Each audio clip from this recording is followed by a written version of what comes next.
الحمد لله رب العالمين والصلاة والسلام على سيد المرسلين وعلى آله وأزواجه وذريته أجمعين.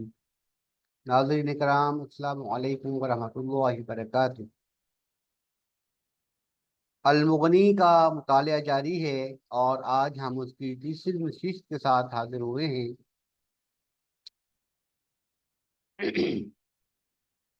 امام ابن قدامہ رحمہ اللہ کی یہ کتاب المغنی فقہ اسلامی کی نہایت مفصل اور جامع کتاب ہے، جس میں اسلامی فقہ کے تقریباً تمام مسائل جو ہے وہ بیان کیے گئے ہیں. کوئی شاذ ہی کوئی اقوال ہوں گے جو اس سے رہ گئے ہوں گے اس میں بیان کیے جانے سے، تو ورنہ یہ فقہ اسلامی کے تقریباً تمام مسائل کا احاطہ کرتی ہے المغنی. امام ابن قدامہ رحمہ اللہ باقاعدہ آغاز کرتے ہیں المختصر، تو امام ابو القاسم عمر بن حسین الخرقی رحمہ اللہ کی جو کتاب ہے المختصر، کیونکہ فقہ حنبلی کا متن ہے، پہلا متن، اولین متن ہے. اس متن کی شرح کی ابتدا کرتے ہوئے امام ابن قدامہ رحمہ اللہ فرماتے ہیں: قال ابو القاسم عمر بن الحسین بن عبداللہ بن احمد الخرقی رحمۃ اللہ علیہ. یعنی یہ اب المختصر میں سے پہلی عبارت، ابتدائی جملہ نقل کیا ہے امام ابن قدامہ رحمہ اللہ نے.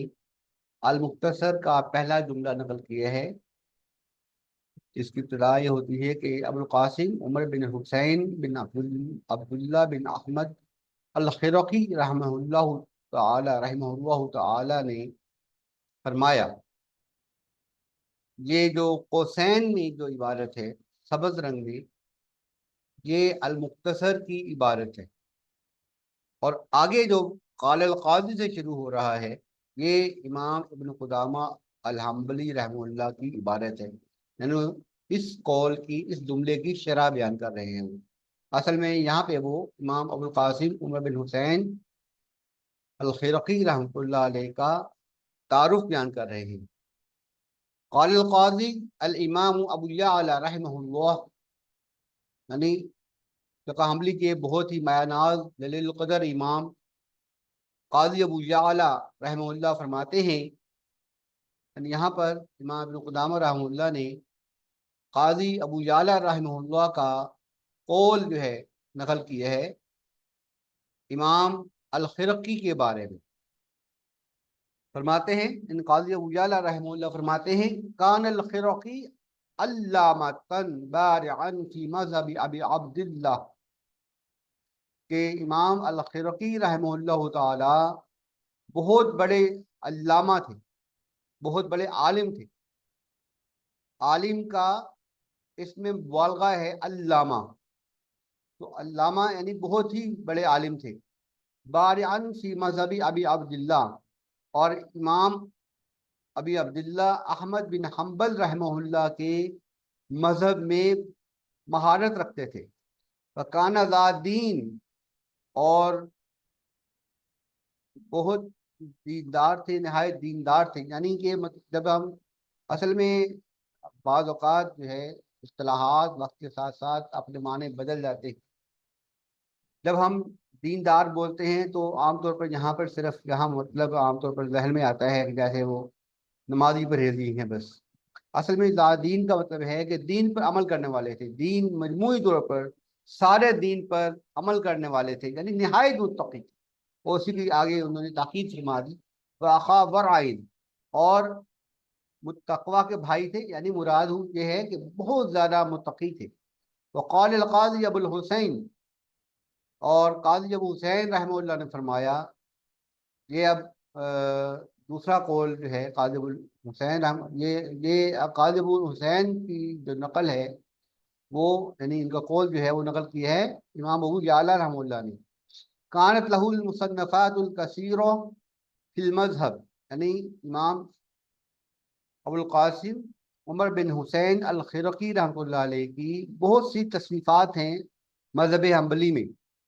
ولم ینشر منها الا المختصر فی الفقہ، اور اس میں سے صرف جو المختصر فی الفقہ ہے وہ زیادہ مشہور ہوئی ہے، زیادہ علماء میں جو ہے اس کی زیادہ پذیرائی ہوئی ہے. لأنه خرج من مدینہ السلام لما ظہر سب الصحابہ یہاں. اب وہ آگے بیان کر رہے ہیں کہ اس کا سبب کیا تھا کہ اس کتاب کے سوا باقی کتابیں ان کی عوام میں جو ہے یا علماء میں پھیل کیوں نہیں سکی، علماء میں زیادہ اس کی پذیرائی کیوں نہیں سکی. لأنه خرج من مدینہ السلام، کہ جب وہ مدینہ السلام یعنی بغداد سے نکلے، لما ظاہرہ سب الصحابہ بہا، جب وہاں پر صحابہ کرام رضی اللہ تعالی عنہ پر سب و شتم کا رواج ہوا. بغداد میں جب صحابہ کرام رضی اللہ عنہم اجمعین پر سب و شتم کا رواج ہوا تو امام الخرقی رحمہ اللہ سے یہ برداشت نہ ہوا اور وہ وہاں سے جو ہے کوچ کر گئے، وہاں سے ہجرت کر گئے. وَأَوْدَعَ كُتُبَهُ فِي دربِ سلیمان، اور انہوں نے اپنی کتابوں کو سلیمان کے جو ہے وہ سٹور میں جمع کیا. فَاحْتَرَقَتْ دَارُ وَالْكُتُبُ فِيهَا، اور اس گھر کو اور کتابوں کو آگ لگا دی. یعنی چونکہ ان کی کتابیں جل گئی تھی امام ابو القاسم الخرقی رحمہ اللہ کی، اس لیے وہ دوسری کتابیں ان کی زیادہ جو ہے مشہور نہیں ہو سکی، زیادہ پھیل نہیں سکی، اس کی نشر و اشاعت زیادہ نہیں ہو سکی. تو قرأ العلم علی من قرأ علی ابی بکر المروزی وحرب کرمانی وصالح عبداللہ ابن احمد. امام الخرقی رحمہ اللہ نے امام ابو بکر المروزی، امام حرب کرمانی اور امام صالح بن احمد اور امام عبداللہ بن احمد رحمہ اللہ تعالی سے کسب فیض کیا، ان سے علم حاصل کیا. جیسا کہ میں نے پہلے عرض کیا تھا کہ امام خرقی رحمہ اللہ جو ہیں صرف ایک واسطے سے امام احمد بن حنبل رحمہ اللہ کے شاگرد تھے. یعنی امام احمد رحمہ اللہ اور امام الخرقی رحمہ اللہ کے درمیان میں صرف ایک جنریشن کا فرق ہے، اور وہ جن امام احمد بن حنبل رحمہ اللہ کے جن قریبی اور بہت ہی بلند پایا شاگردوں سے آپ نے کسب فیض کیا، ان میں امام ابو بکر المروزی اور امام حرب الکرمانی اور امام صالح بن احمد اور امام عبداللہ بن احمد رحمہ اللہ تعالی شامل ہیں. وروا عن ابی علی الحسین بن عبداللہ، اور انہوں نے اپنے والد سے ابی الحسین بن عبداللہ سے روایت کیا ہے. فکان ابو علی فقیہا صاحب اصحاب احمد، اور جو ابو علی تھے یعنی کہ امام الخرقی رحمہ اللہ کے والد جو ہیں وہ بھی فقیہ تھے اور امام احمد بن حنبل رحمہ اللہ کے شاگردوں کے ساتھی تھے. اکثر صحبتی ہی ابی بکر المروزی، اور اب آگے فرماتے ہیں کہ جو امام الخرقی ہیں انہوں نے زیادہ تر کسب فیض امام ابو بکر المروزی سے کیا ہے. یعنی انہوں نے جو امام احمد بن حنبل رحمہ اللہ کے مسائل حاصل کیے ہیں وہ زیادہ تر امام ابو بکر المروزی رحمہ اللہ تعالیٰ عنہ کے توسط سے حاصل کیے ہیں. وقرأ علی ابی القاسم الخرقی جماعت من شیوخ المذہب، اور امام ابو القاسم الخرقی رحمہ اللہ سے ایک جماعت نے کسب فیض کیا ہے، اور اس جماعت میں مذہب حنبلی کے شیوخ شامل ہیں. مذہب حنبلی کے بڑے بڑے شیوخ جو ہیں، بڑے بڑے عالم جو ہیں، وہ امام ابو القاسم الخرقی رحمہ اللہ کے شاگردوں میں شامل ہیں. منہم ابو عبداللہ بن بطہ و ابو الحسن التمیمی و ابو الحسین بن سمعون. ان شاگردوں میں یعنی امام ابو القاسم الخرقی رحمہ اللہ کے معینات شاگردوں میں کون کون شامل ہے؟ ابو عبداللہ بن بطہ جو کہ عقیدے کی معروف کتاب کے مصنف ہیں، اور اسی طرح ابو الحسن التمیمی اور ابو الحسین بن سمعون رحمہ اللہ تعالی. وقال ابو عبداللہ بن بطہ، ابو عبداللہ بن بطہ نے فرمایا وفا ابوالقاسم الخرقی سنۃ 34 و 300 کہ جو امام ابوالقاسم الخرقی رحمہ اللہ تعالیٰ ہیں، وہ 334 ہجری میں انہوں نے وفات پائی۔ 334 اربع و ثلاثین و ثلاثمیا 334 ہجری میں وفات پائی۔ اور دفن بدمشق، اور دمشق میں دفن کیے گئے۔ وزرت قبرہ، اور وہ فرماتے ہیں کون؟ ابو عبداللہ بن بطہ، کہ میں نے ان کی قبر کی زیارت کی ہے۔ وسمعت من یذکر ان سبب موتہ انہ انکر منکرا بدمشق فضرب فکان موتہ بذلک، کہ کسی نے ان سے بیان کیا، کسی بیان کرنے والے نے امام ابو عبداللہ ابن بطہ رحمہ اللہ سے بیان کیا کہ امام ابوالقاسم الخرقی رحمہ اللہ کی جو موت کا سبب تھا وہ یہ بنا کہ دمشق میں کوئی منکر ظاہر ہوا تھا، جیسا کہ بغداد میں پہلے سب صحابہ ظاہر ہوا، اور اس سے دل برداشتہ ہو کر آپ وہاں سے کوچ کر گئے، ہجرت کر گئے، دمشق میں آ گئے۔ تو دمشق میں جو ہے وہاں جب کوئی برائی پھیلی تو آپ نے اس برائی کا جو ہے وہ سدباب کرنے کے لیے اس کے خلاف آواز بلند کی، تو اس آواز بلند کرنے کی پاداش میں آپ کو کوڑے لگائے گئے، اور جس کتاب نہ لاتے ہوئے آپ شہید ہو گئے۔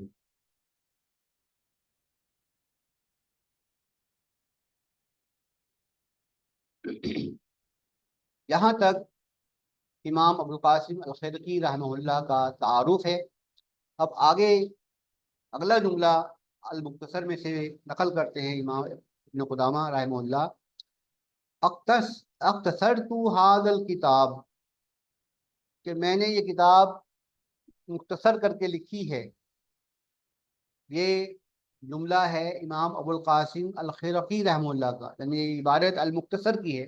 سبز رنگ میں جو عبارت یہاں پہ لکھی جائے گی، جو عبارت یہاں پہ سبز رنگ میں اور قوسین میں بیان کی گئی ہے، وہ المختصر کی عبارت ہے۔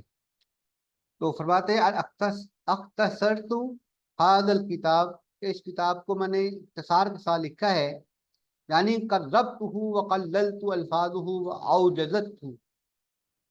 اوجزتہ، کہ میں نے اس کتاب کو مختصر لکھا ہے، قلیل الفاظ میں بیان کیا ہے، اور بڑا جو ہے اس کو کہنا چاہیے کمفائز بیان کیا ہے، یعنی کہ مختصر بھی ہے اور جامع بھی ہے، بہت اوجز ہے۔ یعنی اوجز سے مراد یہ ہے کہ جو بہت زیادہ پھیلی ہوئی نہ ہو۔ اوجز سے مراد یہ ہوتا ہے کہ ایسی چیز جو بہت زیادہ پھیلی ہوئی نہ ہو، یعنی مختصر ہے۔ والاختصار، اب یہ اختصار کی وضاحت کر رہے ہیں امام ابن قدامہ رحمہ اللہ، وہ تقلیل الشیء، اختصار سے مراد کسی شے کا قلیل ہونا ہے، تھوڑا ہونا ہے۔ وقد یکون اختصار الکتاب تقلیل مسائل ہی، کہ کبھی تو ایسا ہوتا ہے کہ کتاب میں مسائل تھوڑے بیان کیے جاتے ہیں تو ہم کہتے ہیں کہ یہ کتاب مختصر ہے۔ وقد یکون بتقلیل الفاظ ہی ما تعدیت المعنی، اور کبھی ایسا ہوتا ہے کہ الفاظ تو قلیل ہوتے ہیں لیکن مختصر الفاظ میں مسائل بہت زیادہ بیان کیے گئے ہوتے ہیں۔ یعنی الفاظ مختصر لیکن مختصر الفاظ میں زیادہ معانی بیان کر دیے جائیں تو یعنی جوامع الکلم بن جاتے ہیں۔ ومن ذلك قول النبی صلی اللہ علیہ وسلم اوتیت جوامع الکلم واختصر لی الکلام اختصارا، جیسا کہ رسول اکرم صلی اللہ علیہ وسلم کا فرمان ہے کہ مجھے جوامع الکلم سے نوازا گیا ہے، اور میرے لیے کلام، اور میں مختصر کلام کو پسند کرتا ہوں۔ تو یہ جو یعنی یہ بیان کرنے کا مقصد امام ابن قدامہ کا یہ ہے کہ المغنی بظاہر تو ایک مختصر سی کتاب ہے، لیکن وہ اوجز ہونے کے باوجود نہایت جامع کتاب ہے۔ قلیل الفاظ میں زیادہ معانی بیان کرتی ہے، قلیل الفاظ میں زیادہ مسائل بیان کرنے والی کتاب ہے۔ اب ذالک مختصرات الطریق، اب اختصار کے مثال دیتے ہوئے فرماتے ہیں کہ ومن ذالک مختصار الطریق، یعنی مختصر راستے، یعنی راستہ چھوٹا ہو، یعنی فاصلہ کم ہو، تو اسے ہم کہتے ہیں کہ راستہ مختصر ہے۔ اور اگر وہ گھوم کے کہیں سے جائے، زیادہ مطلب ہے ڈسٹینس زیادہ ہو جائے، تو اسے ہم طویل کہتے ہیں، یعنی مختصر جو ہے وہ طویل کی ضد ہے۔ اور فی الحدیث الجہاد مختصر طریق الجنہ، جیسے کہ حدیث شریف میں ہے کہ جہاد جنت کا مختصر راستہ ہے۔ وقد نہا عن اختصار الصدور ومعناہ جمع جمع آئی سجداتی فیقرؤوها فی وقت واحد، اور سجود کو مختصر کرنے سے منع کیا گیا ہے، اور اس کا معنی یہ ہے کہ جو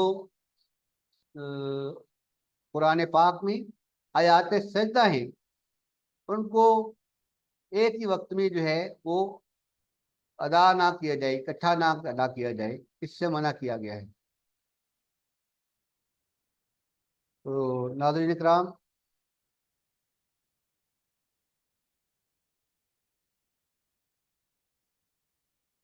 المختصر کی شرح یعنی المغنی کا ہم مطالعہ کر رہے ہیں، اور ایک پیراگراف ہم آج اور پڑھ لیتے ہیں۔ تو فرماتے ہیں وقیلا ہوا ان یحذف الآیۃ التي فیها السجدۃ فلا یقرؤوها، کہ وہ یہ ہے کہ ان یحذف الآیۃ التي فیها السجدۃ، کہ جس میں سجدہ ہے، جس آیت میں سجدہ ہے اس کو حذف کرنا اور اس کو نہ پڑھنا، یہ بھی اختصار کے معنی میں آتا ہے۔ وفائدۃ الاختصار التقریب والتسہیل علی من اراد تعلمہ وحفظہ، اور فائدے کا جو اختصار کا ایک فائدہ یہ ہوتا ہے کہ ایک تو مختصر الفاظ ہو جاتے ہیں، اور اس کو جو لوگ یاد کرنا چاہتے ہیں، جو لوگ اس سے تعلیم حاصل کرنا چاہتے ہیں، یعنی ظاہر ہے کہ اگر ایک چیز مختصر ہے تو ابتدا سے آخر پر پہنچنا آسان ہے، اور کم وقت میں جلدی جلدی انسان جو ہے ابتدا سے آخر پر پہنچ سکتا ہے۔ یعنی ایک جسے کہتے ہیں ہم تھارو ویو گیٹ تھرو کرنے کے لیے مختصر چیز جو ہے وہ فائدہ دیتی ہے، اس لیے چیزوں کا خلاصہ لکھا جاتا ہے، سمری لکھی جاتی ہے، تاکہ ایک دفعہ مختصر الفاظ میں پوری تحریر کا جو ہے وہ لب لباب سامنے آ جائے۔ تو اختصار کا مقصد یہ ہوتا ہے، اس کا فائدہ یہ ہوتا ہے کہ اس سے چیزوں کو سمجھنے میں آسانی ہو جاتی ہے، اور کوئی لوگ جو اسے حفظ کرنا چاہتے ہیں یعنی طلباء، تو ان کے لیے حفظ میں آسانی ہو جاتی ہے۔ فإن الکلام یختصر لیحفظ، کلام کو اس طرح اس لیے بھی مختصر کیا جاتا ہے تاکہ وہ یاد رہے، اسے یاد رکھا جا سکے۔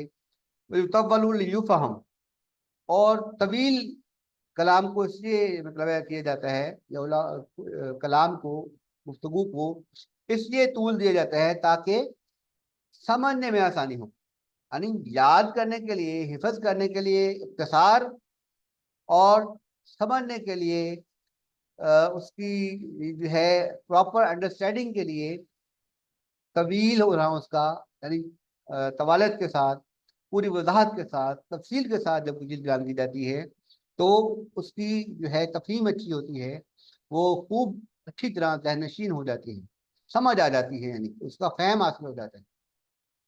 وقت ذاکر رحمہ اللہ مقصود ہو بالاختصار، تو یہاں پر یعنی کہ امام ابن قدامہ رحمہ اللہ نے، امام ابو القاسم الخرقی رحمہ اللہ نے اختصار کا جو مقصد ہے وہ بیان فرمایا ہے۔ فقال لیقرب علی متعلمہ، تاکہ جو طلباء ہیں ان کے لیے آسانی رہے، وہ آسانی سے اس کو یاد کر سکیں۔ ایو یسہل علیہ، یعنی ان پر سہولت ہو جائے، وہ آسانی کے ساتھ اس کا مطالعہ بھی کر سکیں، اس کو پڑھ بھی سکیں، اس سے سیکھیں بھی صحیح، اور اس کو حفظ بھی کر سکیں۔ وَيَقِلَّ تَعْبُهُ فِي تَعَلُّمِهِ، اور اس کو سیکھنے میں کوئی دقت پیش نہ آئے، اور مقصد یہ ہے کہ اس کو سیکھنے میں، عبارت سیکھنے میں، اس کا جو متن ہے اس کو سیکھنے میں کوئی دقت پیش نہ آئے۔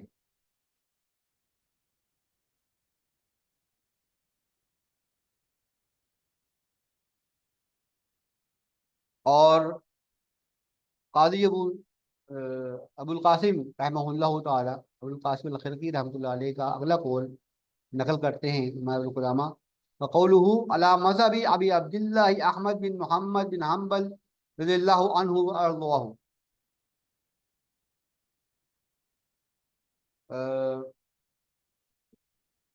اب کیونکہ آگے امام احمد بن حنبل رحمہ اللہ کا مفصل تعارف آ رہا ہے، تو مناسب ہے کہ ہمیں اسے اگلی نشست کے لیے رکھ دینا چاہیے. ان شاء اللہ تعالیٰ ہم اگلی نشست میں امام احمد بن حنبل رحمہ اللہ تعالیٰ کا مفصل تعارف جو ہے، جہاں المغنی کے مقدمہ سے پڑھیں گے، المغنی کے نہیں، المختصر کے مقدمہ سے پڑھیں گے، جس کی وضاحت جو ہے وہاں ابو قدامہ رحمہ اللہ علیہ اپنے الفاظ میں بیان فرما رہے ہیں. وأقول قولي هذا أستغفر الله لي ولكم ولسائر المسلمين، وآخر دعوانا أن الحمد لله رب العالمين، والصلاة والسلام على سيد المرسلين وعلى آله وصحبه وذريته أجمعين.